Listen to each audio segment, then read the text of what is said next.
Good morning. नमस्कार विद्यार्थी मित्रों। धोरण 8 विषय हिंदी, प्रकरण 4 उठोधरा के अमर सपूतों। हमने अगले वीडियो में प्रस्तावना के बारे में जानकारी दी कि कवि ने उठोधरा के अमर सपूतों में क्या कहना चाहते हैं। अब काव्य की समझूती देखेंगे। तो पहली पंक्ति है, उठोधरा के अमर सपूतों पुनः नया निर्माण करो, जन जन के जीवन में फिर से नवस्फूर्ति नव प्राण भरो। तो कवि क्या कहना चाहते हैं? तो इसमें, हे भारत माता के अमर पुत्रों, गुलामी की रात बीत गई है। तो हम जो पहले गुलाम थे, तो अब गुलामी की रात जो बीत गई है और आज़ादी का सवेरा हुआ है। तो गुलामी बीत गई है और कौन सा सवेरा हुआ है? तो आज़ादी का सवेरा हुआ है। अब तो अज्ञान आलस्य की नींद से जागो, अज्ञान और आलस्य से नींद से जागो और देश को नवनिर्माण करो। क्या है कि देश को नवनिर्माण करना है, फिर नवनिर्माण करने में लग जाओ। तुम्हें देशवासियों के जीवन में फिर से क्या है कि हमें देशवासियों, हमारे देश की प्रजा है, उसमें नया जीवन भरना है और उत्साह भी भरना है, उनमें नए प्राणों का संचार भी करना है।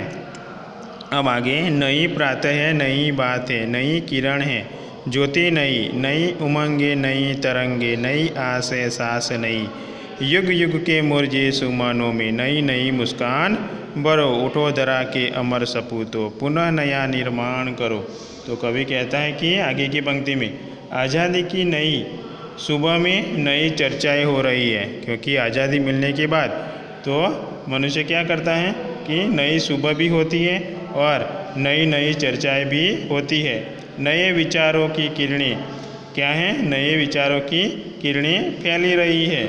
सब अपने जीवन में नए प्रकाश का अनुभव कर रहे हैं।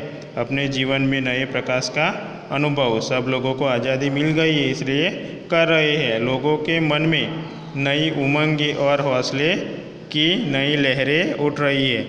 लोगों के जीवन में नई उमंगे और नए हौसले की उमंगे और नई लहरें उठ रही है। सबके मन में नई आशाएं हैं। क्या हैं? सबके मन में नई आशाएं हैं। आज देशवासी खुलकर सांस ले रहे हैं, क्योंकि हम आज़ाद हो गए हैं, स्वतंत्र हो गए हैं। इसलिए क्या है कि देशवासी खुल के यानी सांस ले रहे हैं और जी रहे हैं। हे देश के सपूतों, कवि कहते हैं कि हे देश के सपूतों, तुम्हें युग युग के मुरझाए हुए, हे देश के सपूतों, वीर पुत्रों, तुम्हें क्या करना है? तो युग युग में मुरझाए फूलों, यानी सुमन यानी फूल। तो फूलों में जो फूल क्या है कि मुरझा गए हैं, तो फूलों में नई मुस्कान देनी है। फूलों में नई मुस्कान देनी है। जो लोग हताश निराश हो गए हैं, उनको क्या करना है? तो आगे बढ़ना है और नया उत्साह और उमंग देना है। उन्हें फिर से खिलाना है, यानी फूल के माध्यम से हमारे जीवन में क्या है, जो उत्साह आने वाला है, वो उत्साह को हमें फैलाना है। आलस्य को त्यागो और नए युग का निर्माण करना है। इसलिए कवि ने उन्हें फिर से खिलाना चाहता है। तो विद्यार्थी मित्रों, आज की पंक्ति में इतना। अब अगले भाग में देखेंगे आगे से।